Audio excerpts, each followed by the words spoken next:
It is 40,000 years ago, and you have just become a mother in the worst possible place to do it.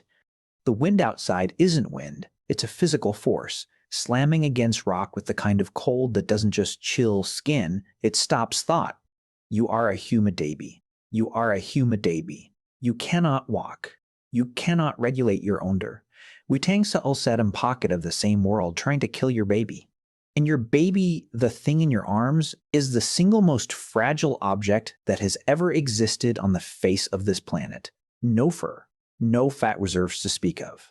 A brain so underdeveloped it can't even regulate its own body temperature. This is not a baby built for the world. This is a baby built for a world that doesn't exist yet. One with walls and blankets and central heating, and you have to keep it alive in the one that does exist. The one with ice ages and saber-toothed cats, and a temperature that can kill in under an hour. You have no thermometer, no incubator, no NICU with humming machines and trained nurses standing by. You have your own body heat, some scraped-together fur, and an evolutionary instinct screaming at you to not let this thing out of contact with your skin for even a second. Because if you do, it dies. Not might die. Will die. The math is that brutal. That immediate, that unforgiving. A newborn losing core temperature in sub-zero air doesn't have hours to spare. It has minutes before the shivering stops, and the stopping of shivering is not a sign of comfort, it's a sign of system failure, the body giving up on warming itself because it no longer has the energy reserves to try. You know this. Not as a fact you read somewhere, but as something that lives in your gut, in the part of your brain that hasn't changed much in 40,000 years. And somehow, against odds that should have made human infancy an evolutionary dead end, it worked. You are proof. I am proof. Every person who has ever complained about their thermostat being a degree too low is proof that somewhere, in caves and huts and windswept plains, prehistoric mothers solved a problem that modern engineers would need committees and government grants to even approach. So how did they do it?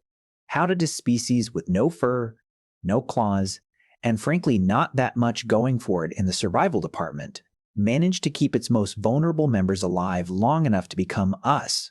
Here's the uncomfortable truth at the center of this whole story, the paradox that makes human infancy genuinely bizarre compared to almost every other mammal on Earth. Human babies are born unfinished, not metaphorically, literally, biologically, unfinished, like a product shipped before the assembly line was done. Scientists call this secondary altriciality, which is a fancy way of saying your baby came out with a brain that's only about a quarter of its adult size, completely incapable of regulating its own temperature, completely incapable of moving itself anywhere, completely dependent on someone else to do the one thing it cannot do, which is survive. Compare that to a baby horse, which is up and walking within an hour of being born. Or a baby chimpanzee, which arrives with enough fur and motor function to cling to its mother's back almost immediately. Human babies arrive with none of that. They arrive practically defenseless, and the reason why is one of the strangest trade-offs in the entire story of evolution. It comes down to something researchers call the obstetric dilemma. Somewhere in our evolutionary past, our ancestors started walking upright, which meant the pelvis had to narrow to support that new way of moving. At the exact same time, brains were getting bigger, demanding more room to pass through that exact same narrowing pelvis. Two evolutionary pressures pulling in opposite directions, and the compromise that emerged was this: push the baby out earlier, before the head gets too big to fit, and let the rest of the development happen outside the womb instead of inside it. It's an elegant solution to a structural problem, but it created an entirely new crisis because that early birth meant babies arrived helpless in a way that almost no other species on the planet has to deal with. A newborn human is basically still a fetus by the standards of other primates, just one that's now exposed to open air, predators, and a climate that does not care whether you survive the night. And nowhere was that crisis more immediate than in temperature regulation. A newborn doesn't have the muscle mass to shiver effectively. It doesn't have the fat layers in those first days to insulate itself. Its surface area to body mass ratio is all wrong for heat retention, losing warmth far faster than it can possibly generate it. Without intervention, without active, constant, deliberate effort from another human being, A newborn left exposed in cold conditions can die from hypothermia in a matter of hours. This wasn't a rare risk our ancestors occasionally worried about. This was the baseline reality every single mother faced every single time in every single environment that wasn't tropical. And here's the part that makes this even crueler when you sit with it. Newborns can't even generate heat the way adults do. Adults shiver, contracting muscles rapidly to produce warmth as a byproduct of that movement. Newborns barely have the muscle coordination to do that effectively.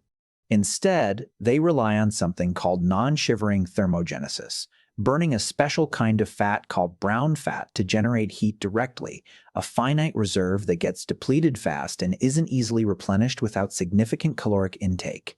In other words, a newborn is born with a built-in fuel tank for survival, and that tank is small, and once it runs dry, the body has almost nothing left to fall back on.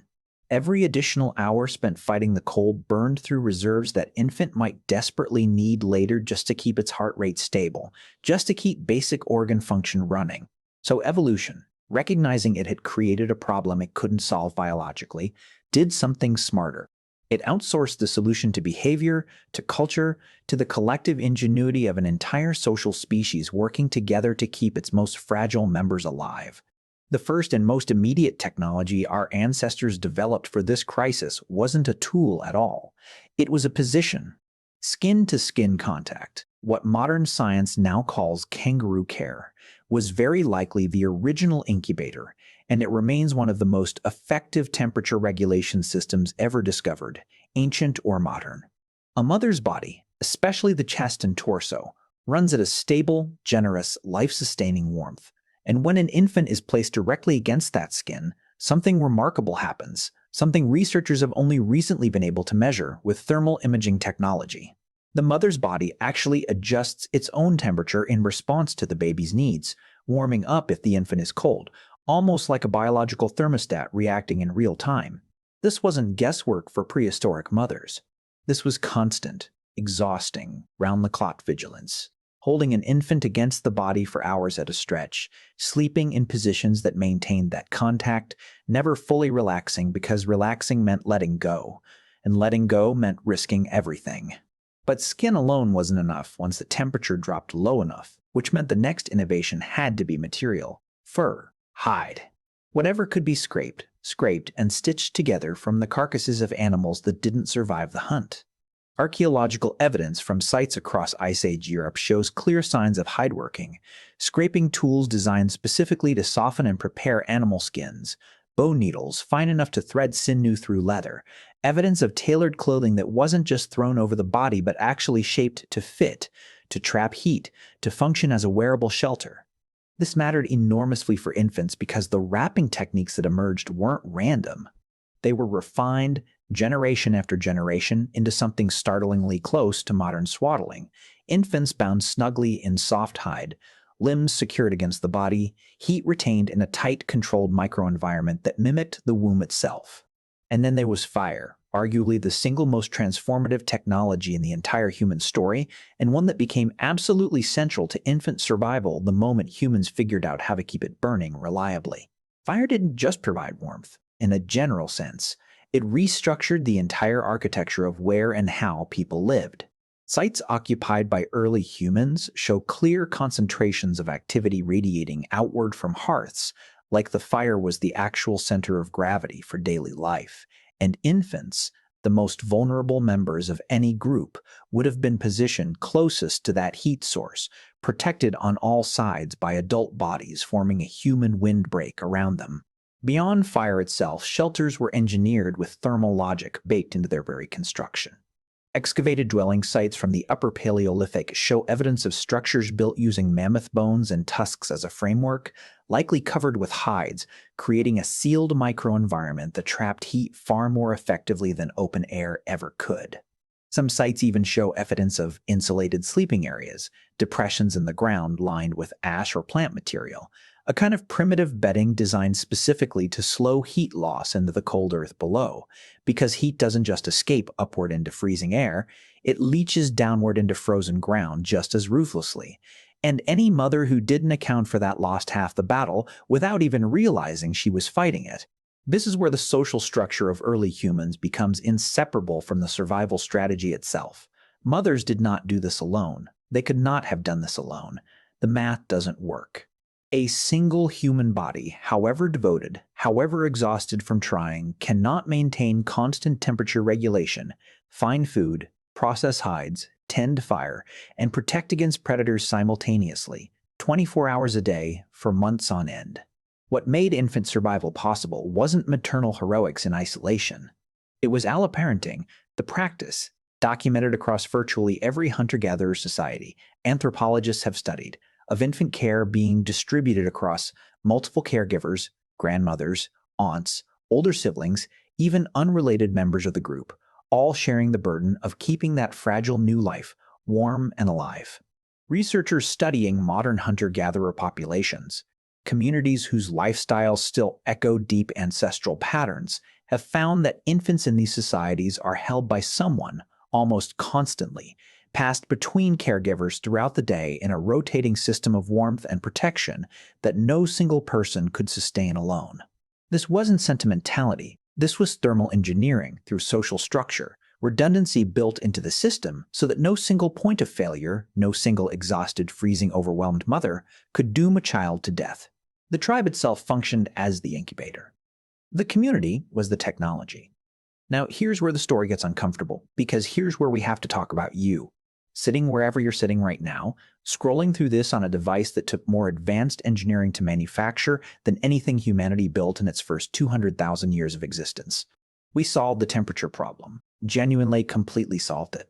Hospitals have incubators that regulate heat down to fractions of a degree, with sensors monitoring infant temperature in real time and alarms that trigger if anything drifts even slightly outside the safe range. We have central heating, fabric technology engineered specifically for thermal retention, swaddle blankets sold on shelves that are scientifically optimized in ways no Ice Age tailor could have imagined. The actual physical problem, the one that haunted every prehistoric mother who ever lived, has been functionally eliminated for most people reading this right now. And yet maternal isolation has exploded to levels that would have been utterly incomprehensible to anyone living 40,000 years ago. The alloparenting network, that entire system of grandmothers and aunts and rotating caregivers sharing the load, has been systematically dismantled by modern living arrangements, replaced by nuclear families scattered across cities and countries, replaced by a culture that frames asking for help with your own newborn as some kind of personal failure, rather than the ancient evolutionarily expected norm. It always was. We talk about postpartum depression now in clinical terms, in diagnostic categories, but strip away the modern vocabulary and what you're often looking at is something startlingly simple.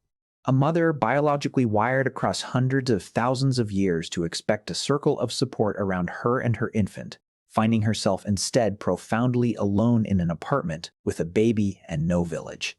We perfected the thermostat and somehow, in the process, misplaced the tribe. Think about what an Ice Age mother actually had. Stripped of all the danger and discomfort, for just a moment, she had constant physical contact with other adults throughout the day.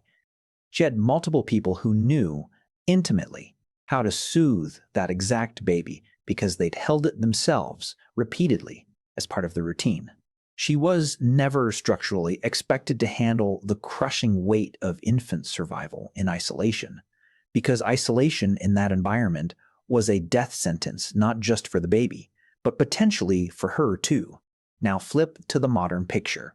A new mother, often alone for entire stretches of the day, her own parents possibly living states or countries away, her partner back at work because unpaid leave isn't a luxury most people can afford, scrolling through parenting forums at 3 in the morning searching for reassurance that should have come from a grandmother sitting in the next room, not from strangers on the internet. Consider the sheer logistical absurdity of it from an evolutionary lens.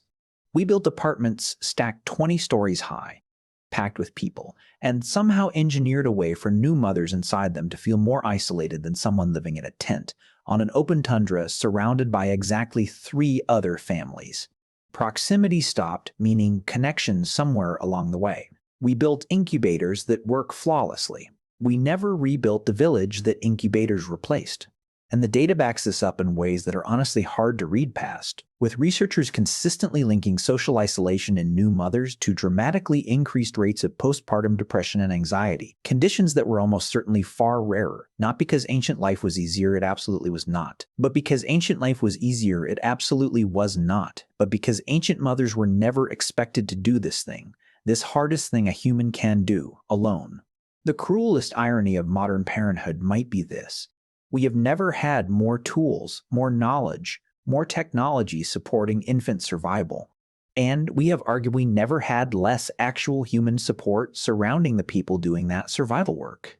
But let's not pretend the ancient world was some warm, soft alternative either, because it wasn't, and it would be deeply dishonest to tell this story without sitting in the weight of what survival actually cost.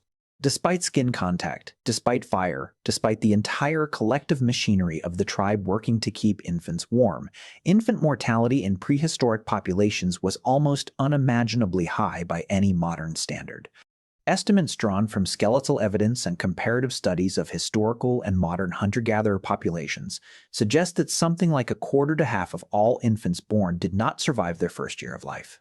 Read that again slowly and let it actually land. Half. In some estimates, not from neglect, not from incompetence, not because mothers didn't try with every fiber of devotion a human being can summon, but because the environment itself was that unforgiving, that relentless, that indifferent to the desperate love being poured into keeping one small life warm and breathing. Cold exposure alone wasn't usually the sole cause, but it acted as a brutal multiplier, weakening already vulnerable infants, making them susceptible to infections and respiratory illness that a stronger, warmer body might have fought off entirely. A baby who spent a single night too cold might seem fine the next morning, only to develop a fever days later that a modern parent would treat with an over-the-counter medication picked up at any pharmacy, but that a prehistoric mother could only watch unfold, helpless, with nothing but warmth and proximity left to offer. Every single mother in that world knew this risk intimately, carried it with her constantly, and still, against that statistical horror, still chose to bond, to love, to hold that infant against her skin through freezing nights with the full knowledge of how often it ended in loss. That is not weakness.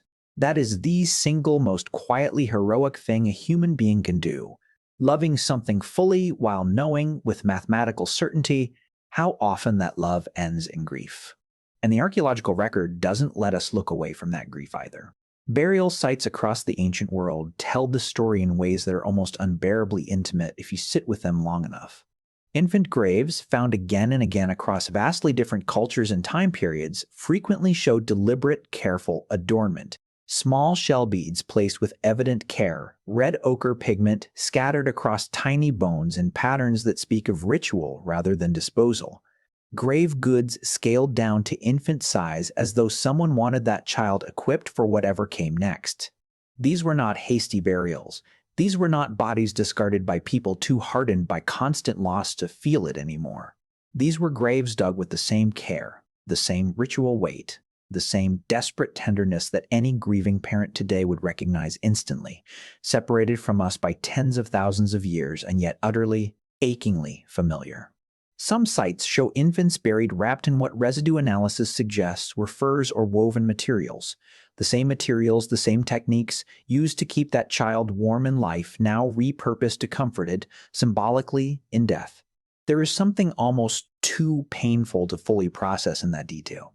The idea that the wrapping meant to protect against cold became, eventually, the wrapping meant to protect against the cold of the grave itself. Some burial sites even show double infant graves, two small bodies laid together, a detail that researchers can only interpret through the lens of twins or siblings lost in close succession, families absorbing loss after loss within the span of a single hard winter and still finding it within themselves to mark each one with care, rather than letting grief calcify into numbness. Anthropologists studying these burial patterns consistently note evidence of communal mourning, multiple individuals involved in burial preparation, suggesting that infant loss wasn't a private grief absorbed quietly by a single devastated mother, but something the entire group felt, processed, and ritualized together.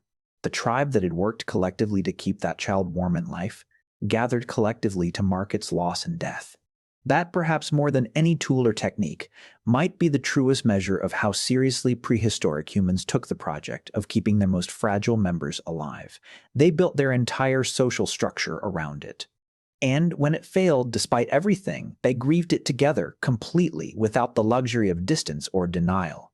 So here's the thought I want to leave you with. The one that's been quietly underneath everything in this story from the very beginning. Every single person alive today, every person who has ever lived, exists because somewhere in an unbroken chain stretching back hundreds of thousands of years, a series of mothers, exhausted, terrified, devoted, found a way to keep one small, helpless, impossibly fragile body warm through one more freezing night. Not through some miraculous solitary strength, but through skin pressed against skin, through fur scraped and stitched by hand, through fire tended by firelight, through a circle of other hands willing to hold that weight when one set of arms grew too tired to hold it alone. We talk about evolution like it's a story of individual survival, the strongest, the fastest, the cleverest pulling ahead. But the story of human infancy tells a different truth entirely. We survived not because any single human was strong enough to face that world alone, but because we figured out earlier and more thoroughly than almost any other species on Earth that we didn't have to. That warmth, real warmth, the kind that keeps a fragile new life breathing through the worst night of an ice age, was never meant to come from one source. It was always meant to be collective. Maybe that's the actual inheritance buried underneath all of this, more than the fire, more than the fur, more than any specific technique or technology. The deepest evolutionary lesson written into the bones of every infant grave, every hearth circle, every exhausted mother passing her child into someone else's waiting arms at 3 a.m. is simply this. We were never built to keep each other warm alone. We were built to do it together, and somewhere along the way to central heating and incubators and devices that fit in our pockets, that might be the one piece of ancient technology we still desperately need to remember how to use.